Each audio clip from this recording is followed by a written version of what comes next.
Warning. This podcast contains discussions of violence and sex. Listener discretion is advised.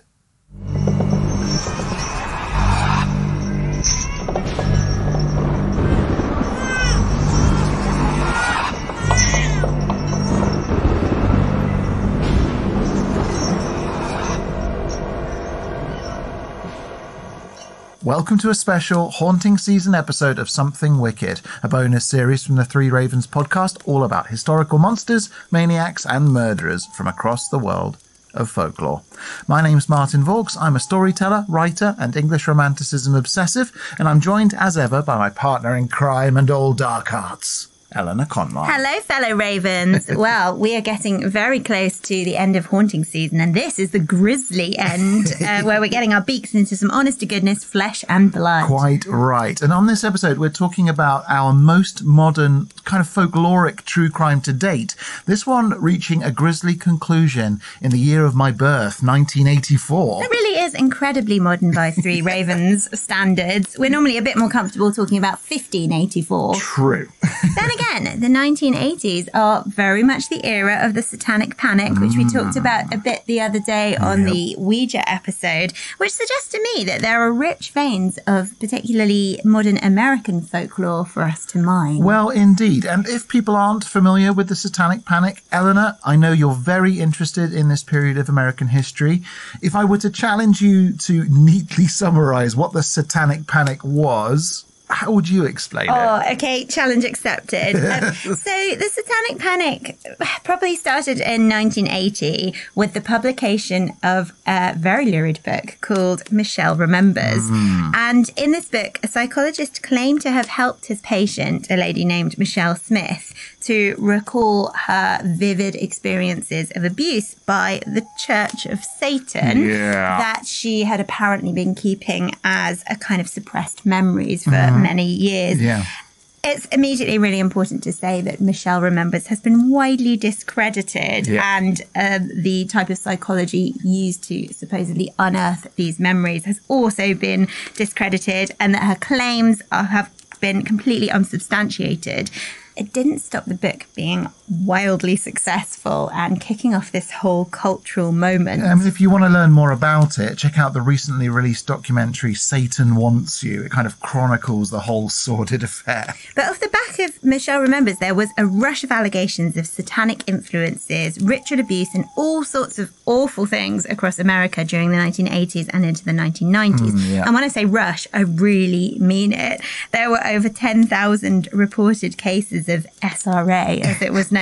That stands for Satanic Ritual Abuse. Although when it's all said and done, the actual evidence for most of these cases is next to nothing. Now, people will no doubt be familiar with the panic about Dungeons and Dragons being a kind of gateway to satanic worship. That was part of the Satanic Panic, as were loads of heavy metal bands, plus lots and lots of interlinked conspiracy theories, which were all brought up, including things like MK Ultra and government cover-ups by the CIA, mind control experiments, and wide-scale accusations of child abuse that kind of echoed the McCarthy hearings of the 1950s. Exactly that. And I think today a lot of the popularity of the QAnon movement is rooted in almost identical sets of conspiracy theories, moral panics, outrage and so on, things like Pizzagate. Yeah. Now, as Eleanor said, there were over 10,000 alleged incidents as part of the Satanic Panic. And although much of what swirled about and through the Satanic Panic was, frankly, absolute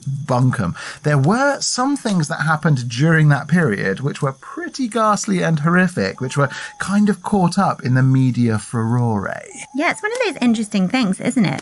Because although the Church of Satan isn't likely to have sat behind very many nasty things that happened in the 1980s or before or after, when this kind of moral panic breaks out, almost anything can be swept up into it. Yeah, exactly right. And it helps that this particular case was based very much on an old urban legend or folk tradition, which goes back to at least as early as the Industrial Revolution, that legend being of what's generally called the Mad Poisoner. Oh, well, now we're really cooking with diesel. For those unfamiliar, the Mad Poisoner trope or idea is very much in the Three Ravens wheelhouse because it's inextricably linked to industrialization. Yeah, precisely that. So, in case you haven't heard of it, the idea of the mad poisoner, which is a bit of a catch-all term, but still, it's all about this move which took place across Western society where people stopped so much making food for themselves and their families and started buying mass-marketed food, which was ready-made, prepared by someone else. And this again has roots in real life horrible goings on in that during the late 1700s and afterwards, when people were moving away from agrarian lifestyles and towards factory work, lots of products which were mass produced were most definitely poisonous. Yeah, for sure. I mean, famously, lead was very commonly used in paint, for example, including children's toys. So children would get new toys, put them in their mouths, as children are wont to do with everything.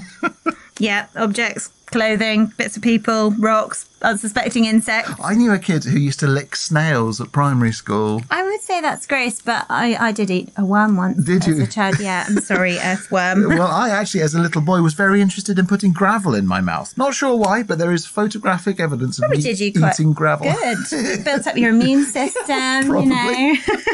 But in terms of the Industrial Revolution, there were regular and justified scares about poisons and toxins being included in the first mass-produced foods. So what kinds of things, and sorry for asking, but I'm trying to imagine, what kinds of things were poisoned? Well, I mean, loads of things, but a very common one was bread, where things like alum or ground bones or clay, lime and plaster of Paris were all added to bread.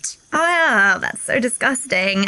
Why is that? I assume lime and plaster of Paris to make the bread whiter. Well, that's more appealing to buy. Basically, it's to bulk out the food. So, you know, a lot of these things were cheaper than, say, using wheat. I know, so it's kind of like cutting cocaine with sugar. It's exactly the same. So the practice was called adding maltum. That's M-A-L-T-U-M, meaning more. So you would add maltum, more stuff, basically, to pad out your products. And this kind of thing happened a lot, including famously to the first ice creams, which were often made using poisonous water, sometimes sewage water, as well as in particular sweets, which connects to the mad poisoner trope or meme in particular. Well, that makes sense, I suppose. Well, the 19th century was a time when sweets were mass-produced properly, wasn't it? And in our Yorkshire episode during Series 2, you talked about Joseph Rowntree, and we spoke in our Lancashire episode about the Victorian-era invention of jelly babies. Yeah, exactly. And all sorts of horrible things were added to lots of different sweets during this period,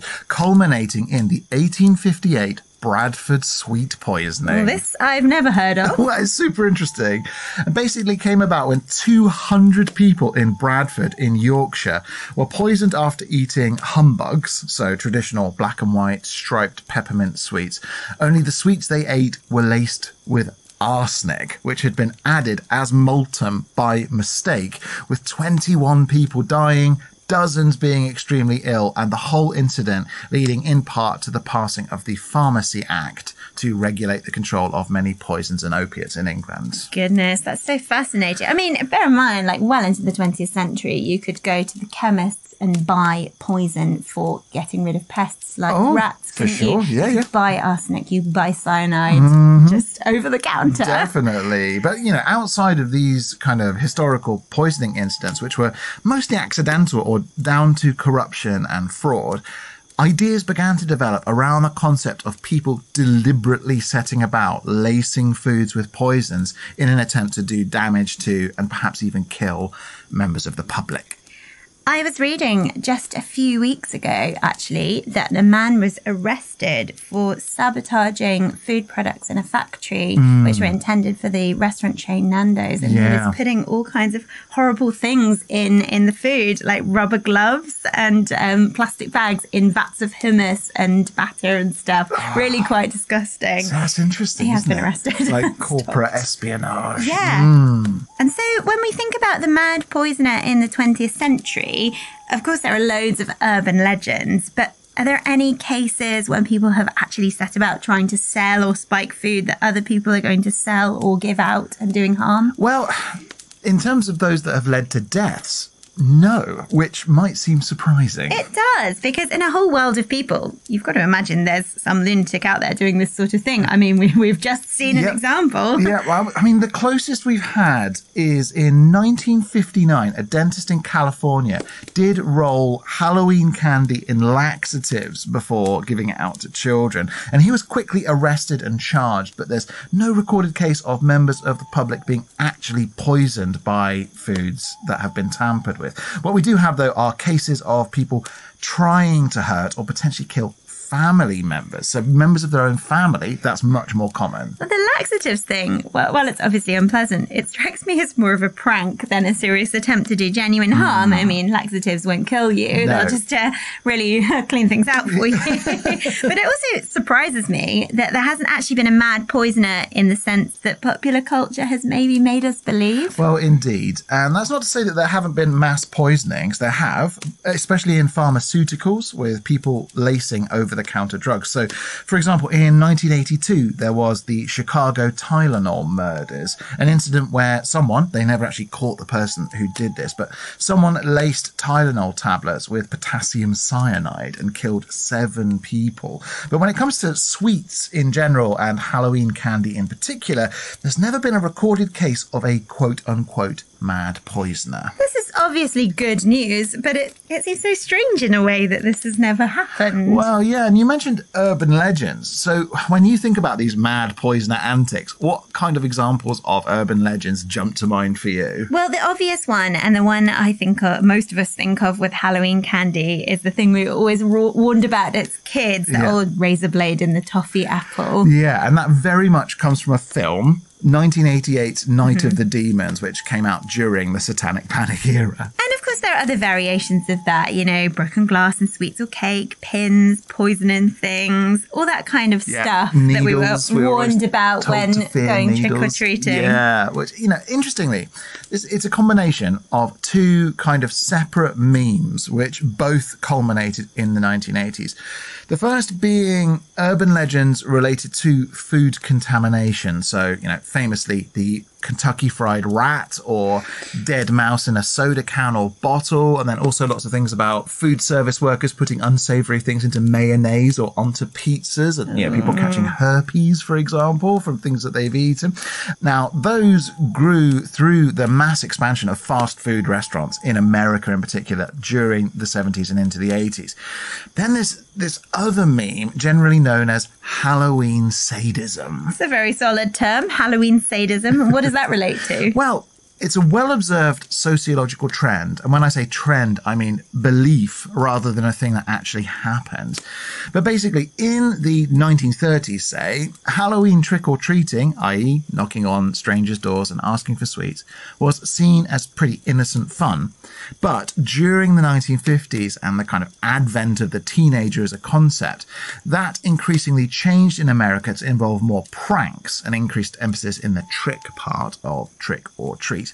And then, during the kind of mass expansion of social housing, apartment blocks and so on, which happened during the 70s and into the 80s, America underwent what might generally be called urban decay, with lots of towns and cities becoming slightly scarier, more anonymous, and people started to believe it was far more likely that if children went trick-or-treating, then they might meet someone who would be sadistic or nasty. So someone who'd shout at their children, maybe expose themselves, behave violently or rudely, or potentially do them harm. So Halloween sadism is basically the belief that on Halloween people will be nasty to children who knock on their doors. Yeah, in short, yeah.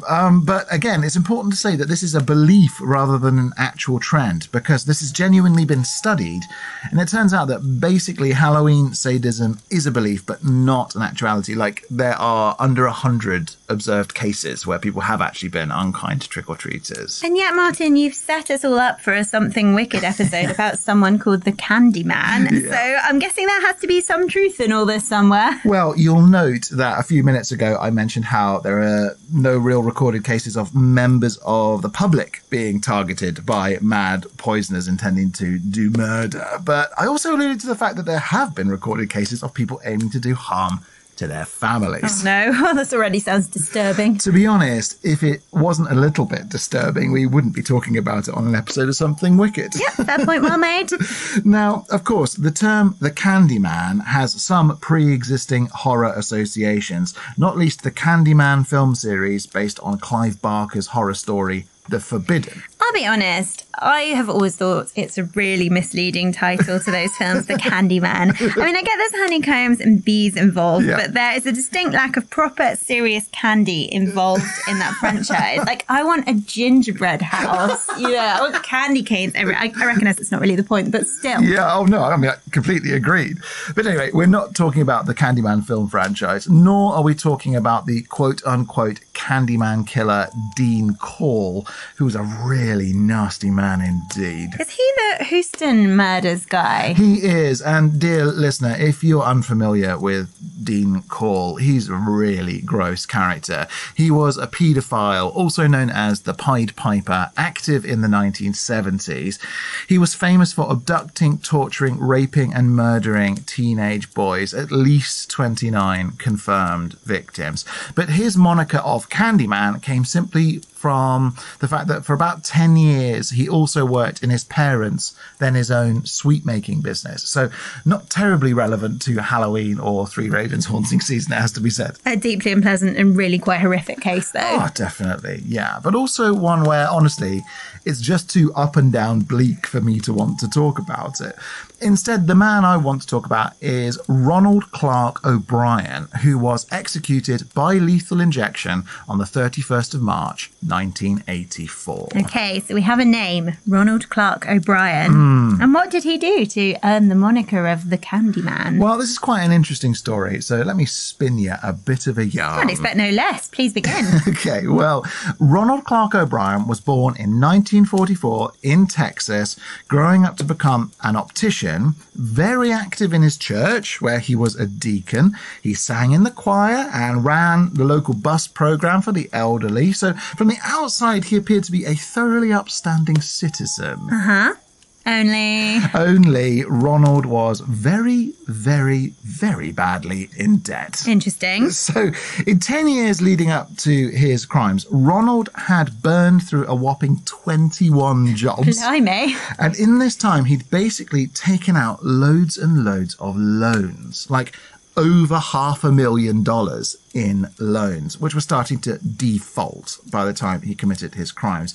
And so he was in this very precarious position of being on the verge of having his car, home, all his properties repossessed, having to declare bankruptcy. And he was also on the verge of being fired from his most recent job as an optician. So things weren't looking terribly good for Ronald. Yeah, it's a bit of a pickle he'd got himself into there. Quite, but Ronald had a plan, which was to take out very large life insurance policies on his children. Oh, no. Yeah, so he took out insurance policies on both his son, Timothy, who was 8 at the time, and his daughter Elizabeth, who was 5 years old, with his genius plan, by which I mean utterly barbaric and incredibly stupid plan, being to kill both of his children and cash in on the life insurance. So their policies were intended to almost clear him of his debt. And, after that, I guess he'd just carry on being church deacon and what have you. How horrendous. Yeah, it's awful.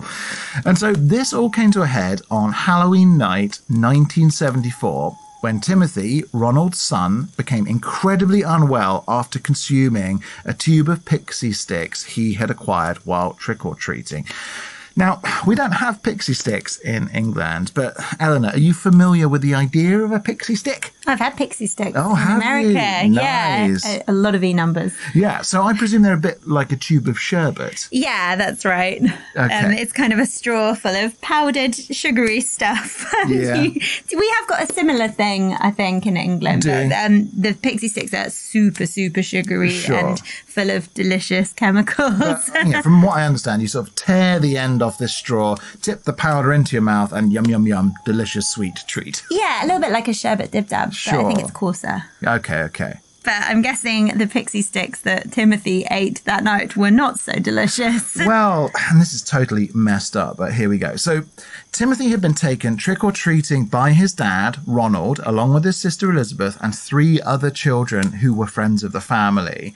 And each of the children who went out with Ronald that evening came home with a poisoned tube of pixie sticks. Wait, so it wasn't just Timothy? No. So Timothy came home with Ronald and ate the contents of his pixie stick and was dead within 30 minutes because the pixie stick contained potassium cyanide. Whoa. I mean, cyanide is incredibly deadly poison. Famously, the Nazis carried cyanide pills in case of capture, didn't they? Yeah. So Hitler and Eva Braun and their children committed suicide by use of cyanide, as did Alan Turing, the Jonestown cult. I mean, it's very deadly stuff invented in the 1940s.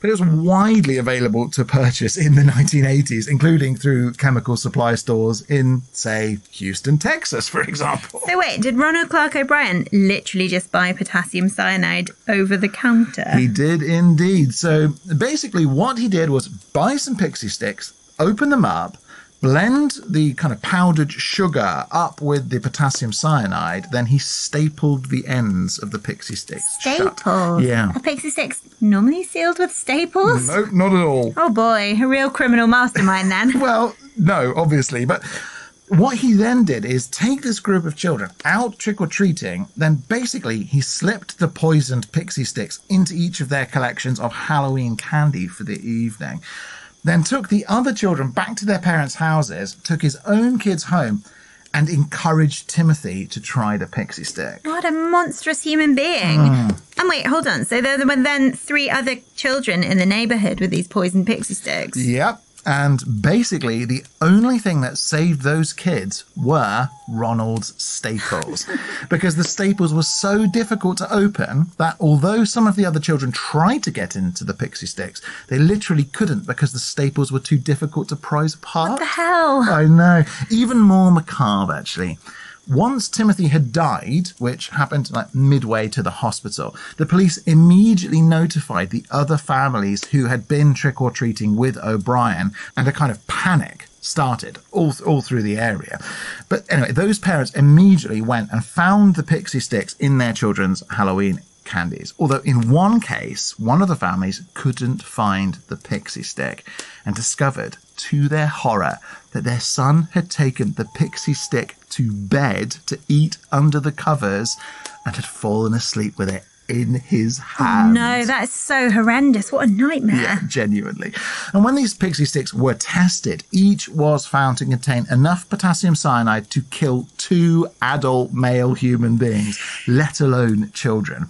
So it was O'Brien's plan to poison his own kids and also the children of 3 other families to cover up his crime. Thank goodness it didn't succeed. And, well, thank goodness for staples, I suppose, of all things. Yeah. So was this just an open and shut case then? Did the police arrest him on the spot? Well, no, because O'Brien said that he'd taken the children out trick-or-treating, so the police went with him back along the route, checking door to door where he'd visited.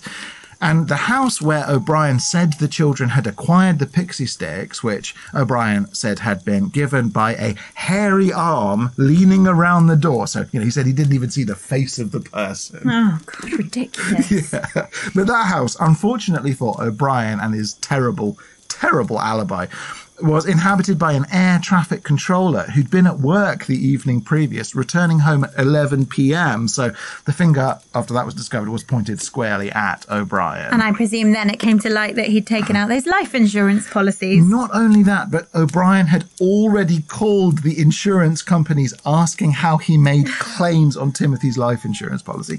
And, of course, the police just went to the places where you could buy potassium cyanide in Texas nearby with a photo of O'Brien, and that was it. Slam dunk. So he was convicted pretty quickly after that, I'm guessing. Yeah, I mean, the jury in the case took just 46 minutes to convict him, and he was given the death penalty. His last meal was a T-bone steak well done, which is a whole other crime in my view, along with French fries and ketchup with a steak. No. Corn on the cob, sweet peas, salad, iced tea, and a Boston cream pie for dessert. So hold on, you said this was 1984. 1984 when he was executed, yes. And the press went mad for the whole thing, calling him the Candyman and the man who killed Halloween. And outside the prison where he was executed, protesters threw sweets at the prison guards and police, which is kind of a fun and macabre touch. But did the murders take place in 1984? No, he actually killed Timothy in 1974, meaning the whole case and the media coverage fed into the advent of the Satanic Panic. With one key irony being that this guy was very churchy. He was a deacon, very involved in his church. But I mean, so are and were a lot of America's most notable serial killers or attempted serial killers. BTK being one of the most famous examples, along with Jeffrey Dahmer, Ted Bundy, and on and on and on. So the Church of Satan gets this terrible rap, but actually it's very often Christians. Going back to O'Brien, the Candyman, doesn't his case make the kind of paranoia about mad poisoners on Halloween at least a little bit legitimate? The fact he did what he did means surely there is actually some justification in all the talk of razor blades and toffee apples and poison sweets and so on. Well, I suppose if you kind of squint and turn your head sideways and maybe have a very active imagination, possibly. But really, in truth, all the fuss seems, to me at least, from the reading that I've done about this, to be a bit more cynical than that. Because many, many news outlets and magazines have whipped up fear about mad poisoners. So Newsweek, ABC News, The Washington Post, the Chicago Sun-Times and Chicago Tribune, and many other news organizations have run lots of high-profile stories about the dangers of poisoned Halloween candy and mad poisoners, creating an enduring sense that strangers out there are kind of just lying in wait in their droves, ready to murder children. Do you think the articles are paid for by dentists? Possibly. Just a thought to really, put children off sweets. Of course, it is an appealing idea. You can see where it works. You have Halloween, which is already scary, associated with horror movies and ghosts and murderers and so on, especially Care of Cinema, thank you. And then you have the combination of sweets and candy being so appealing, blended with the possibility of pain and death. Yeah. You can see why people almost want to believe in the urban legend. Oh, definitely. And, we have all these precautions these days about families being advised to only accept sweets in wrappers or packaging in case they've been tampered with and so on.